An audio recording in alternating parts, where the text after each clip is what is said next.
Hello, Sagittarius, and welcome to Ultra Instinct Tarot. My name is Andres, and I'll be the one taking care of you for this reading.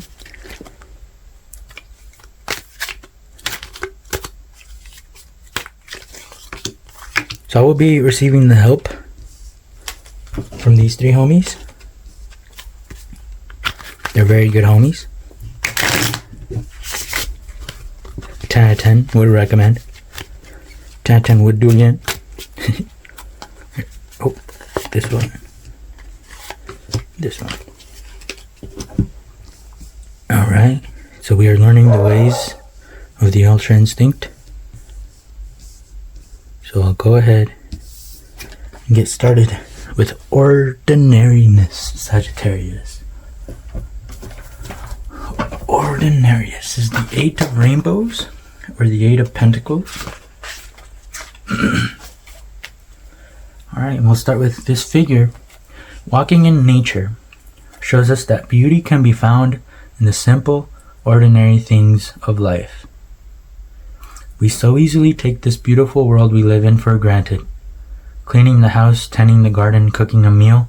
The most mundane tasks take on a sacred quality when they are performed with your total involvement, with love, and for their own sake, without thought of recognition or reward.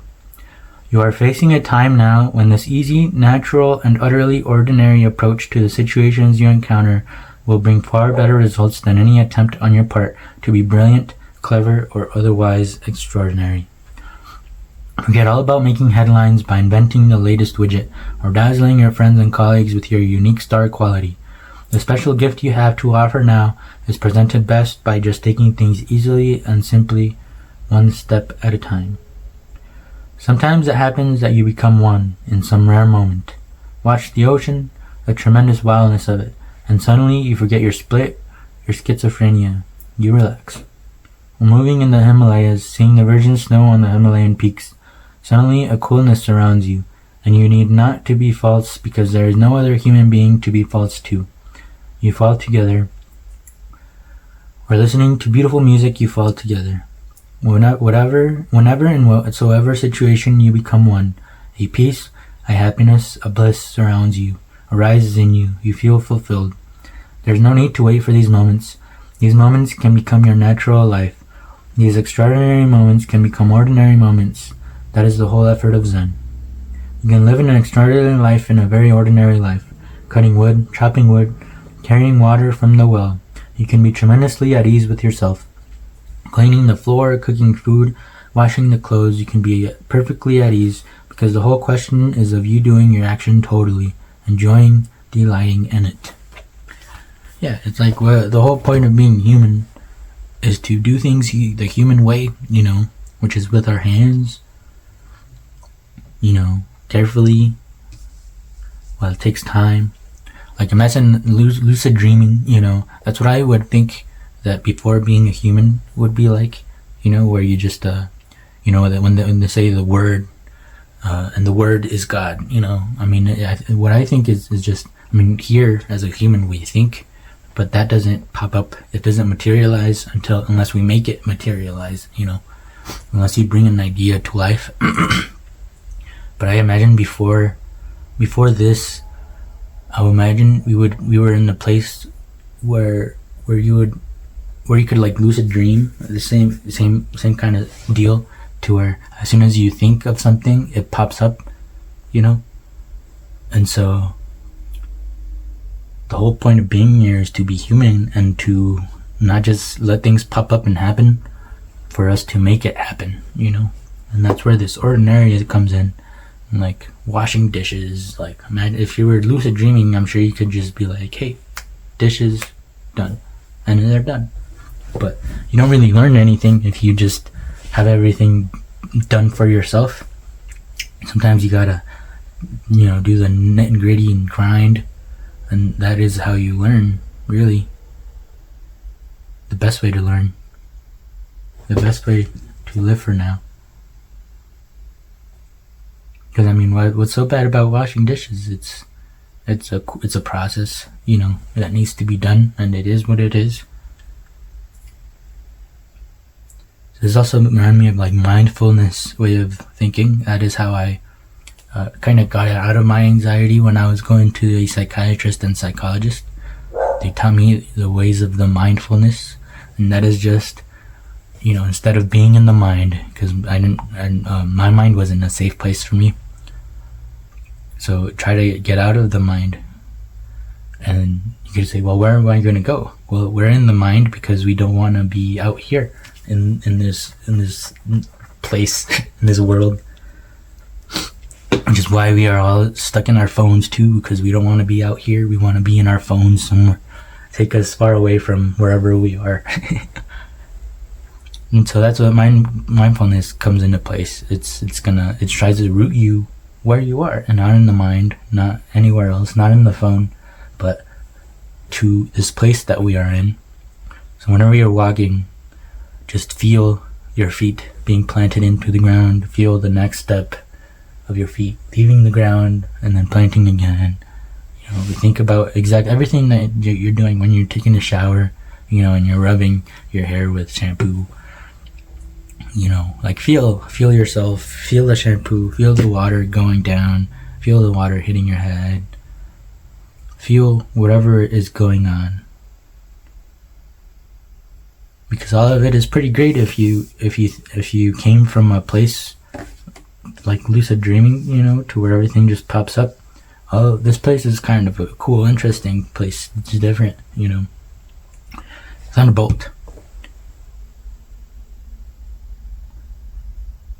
So this is maybe taking away that perspective of, man, washing dishes is stupid. Man, going on walks is stupid. Man, this place is stupid. You know, I feel like that's disappearing, making room for you to enjoy this place for what it is. Because it's honestly a really cool place. You know, trees are cool. The wind feels so good on your face. Water is crazy cool thing to feel, you know. This place has a lot to offer. And this is number 16 of the Major Arcana. This one has been popping up a lot, the Thunderbolt. So this card shows a tower being burned, destroyed, blown apart. A man and a woman are leaping from it, not because they want to, but because they had no choice. So it's the same thing, ordinariness. This is an ordinary thing that's going to happen. So instead of being like, no, I don't want to, no, get me out of here, the best thing to do is to be in it. So in this background is a transparent meditating figure representing the witnessing consciousness. You might be feeling pretty shaky right now, as if the earth is rocking beneath your feet. Your sense of security is being challenged, and the natural tendency is to try to hold on to whatever you can. But this inner earthquake is both necessary and tremendously important. If you allow it, you will emerge from the wreckage stronger and more available for new experiences. After the fire, the earth is replenished. After the storm, the air is clear. Try to watch the destruction with detachment, almost as if it were happening to somebody else. Say yes to the process by meeting it halfway. See, this is telling you to say yes to whatever is going on. And victory comes. Yeah, I mean, you already made it. You are already human. So if you just imagine that you went through a great adventure in your lucid dream area, and you somehow managed to figure out how to manifest yourself into a human. That's already victory right there. You already won. You already made it.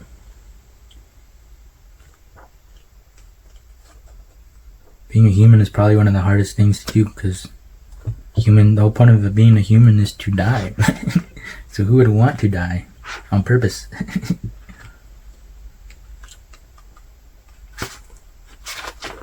But you're here. You made it. You wanted to learn the ways of death. So the Six of Wands is called victory. The Six of Cups is pleasure. The Six of Swords is science. And the Six of Discs is success. All the sixes are wonderful cards. What gives? Are the 4 sixes special? You bet they are. On the Tree of Life,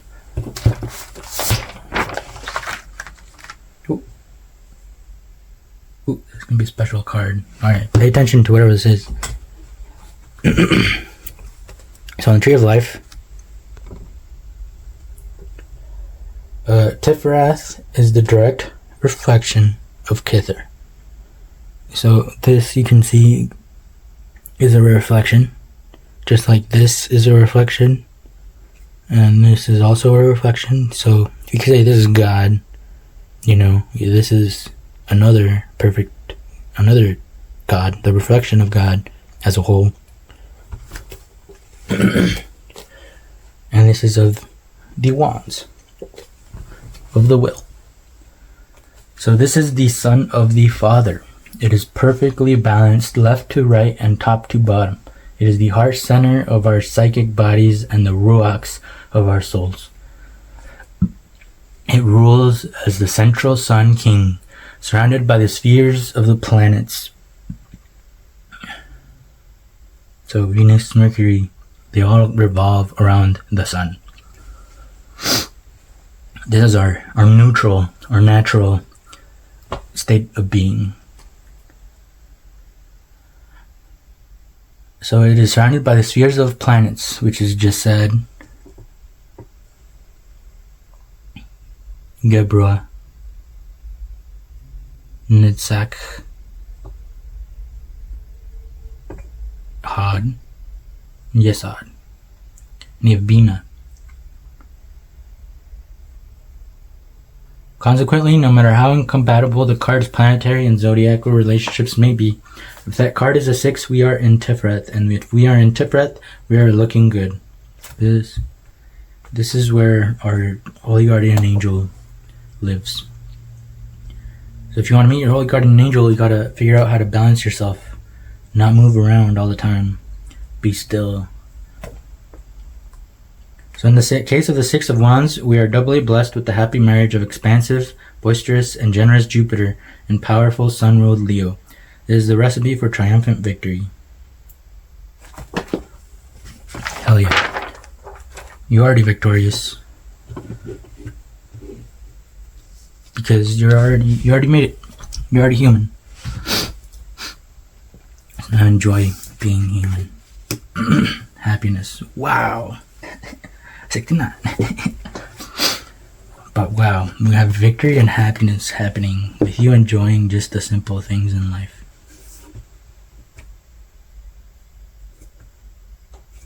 Damn. The Nine of Cups. This is Jupiter and Pisces. Is everybody happy? Yes. See what happens when we return to the stability of the middle pillar? This is one of the best cards in the deck. Pisces, being mutable sign of water, tends to stabilize the element. She is most welcome in Yesod, the sphere of the watery moon.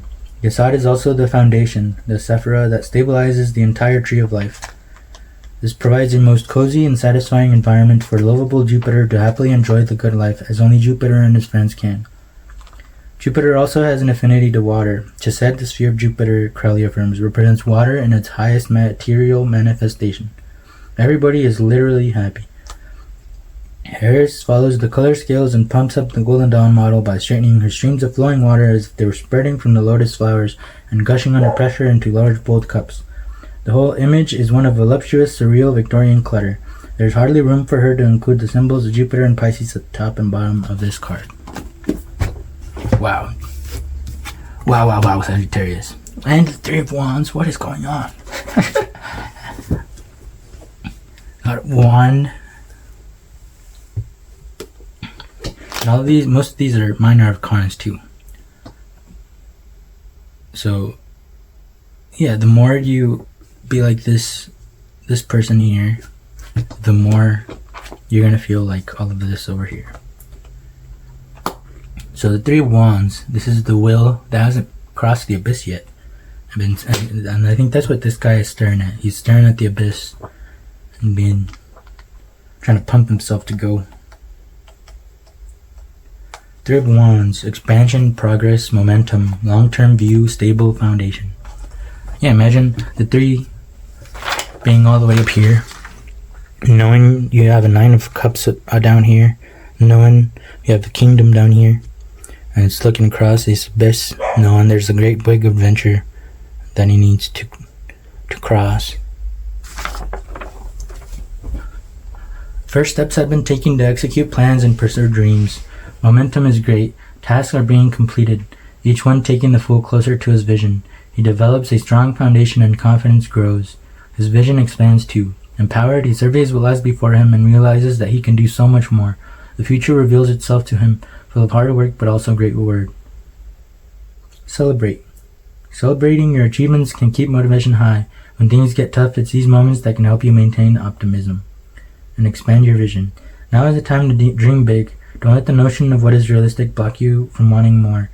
Daring to want something can be the first step to making it come true. And the devil, ooh.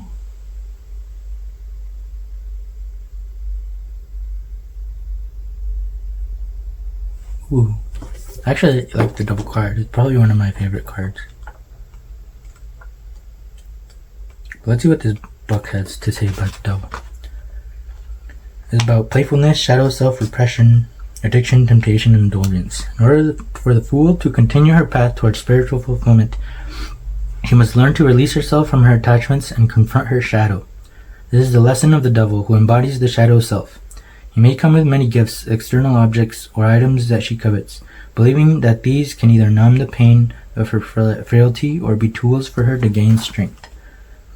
The devil represents your shadow, the parts of you that your ego despises, fears, and represses in order to feel unblemished. What aspects of yourself are you ashamed of and trying to hide? By rejecting our shadow self, our self-loathing turns outward and projects onto others. What narratives are you addicted to? What is your ego dependent on? Yeah, this is like hurt people, you know? Nobody hurts people just because. Separate needs from addictions. Separate needs from addictions. Perhaps you prioritize one thing to the detriment of everything else, or there are things that you feel you never have enough of. Identify the hole your actions are attempting to fill. When you feel the craving again, name it. Identifying it is the first step to taking conscious action. So I felt called out when I started reading this, separate needs from addictions. So I'm going to read this again, Sagittarius, and I think this is your only thing. I think this needs to replace whatever this addiction is. Perhaps you prioritize one thing to the detriment of everything else. See, so prioritizing one thing isn't bad in itself, but if you prioritize one thing while detrimenting everything else and putting everything else aside, then yeah, that's gonna lead to not fun things. Alright, so perhaps you prioritize one thing to the detriment of everything else, or there are things that you feel you never have enough of. Identify the hole of your addictions are attempting to fill. When you feel the craving again, name it. Identifying it is the first step to taking conscious actions. Illuminate shadows. Don't reject your shadows, but confront and see them for what they are. With this, they lose their power. Tenderness to your whole self, imperfections and all can free you. Yeah, I think you just replace this you made it card. This, every single thing that you do is really a really cool thing, honestly, if you look at it from a different perspective. Yeah, this is a nice reading, Sagittarius. This is pretty cool. We got a lot of cool stuff going on. You got a great adventure waiting for you. And it's not that this adventure is going to lead you to victory and happiness, but I feel like you getting this adventure is the victory and the happiness that you've been wanting.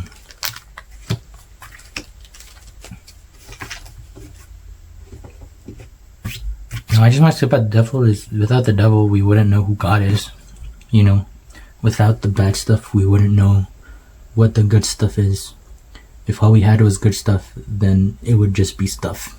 It wouldn't be good. So when you have a bad stuff, then you can compare it to good stuff. Few words do trick. So all of this that I just said, really just, you made it. You're a human. Hell yeah.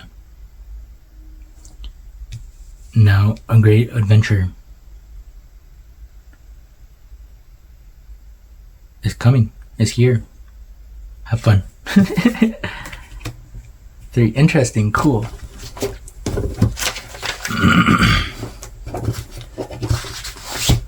So the 3 is the Divine Influence card. Do not give up. Keep going. You are being helped. Michael and Dwight stood outside waiting for David Wallace, and the branch was still saved. They had nothing to do with it, but their effort and focus was all that mattered. Just be you and do what you do and trust in your magic. Yeah, it's like saying, just do you, bro. You don't need to do anything extraordinary. You don't need to be a god to defeat this devil. You just need to be you.